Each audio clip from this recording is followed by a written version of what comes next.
Alright, and welcome back to Technical Sense, where I take complex money matters and simplify them for all to digest. Now, as a reminder, I produce these videos for you, the viewer, to make better choices with your money and ultimately become financially fit. Alright, let's jump right in. Today's episode is what moves the stock price? The answer? Information and what you do with it. That's what moves the stock market. John Maynard Keynes, a British economist, has a very famous quote: "When my information changes, I alter my conclusions." Now, what this means to me is that everyone is entitled to change their mind. If you feel a certain way about a stock one day, you are well within your rights to change your mind another day based on new information that you've been given.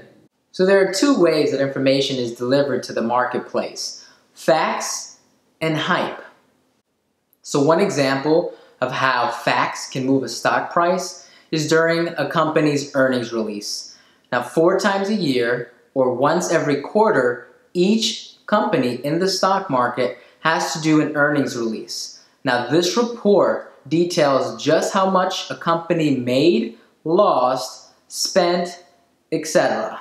It is an inside look at exactly what's been going on from a financial perspective for the last 3 months, compared often to a year ago. Now, comparing its performance to a year ago is very important because year-over-year growth, as it's called, shows you whether or not the company is actually expanding or growing or contracting and actually losing business. So these are indicators for you when you get new information to make a decision whether you still feel confident about the potential of this company.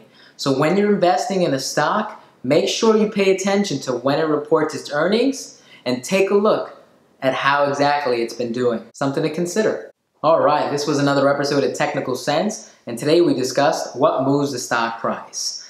Now, if you like what you hear, say so in the comments below, and don't forget to subscribe.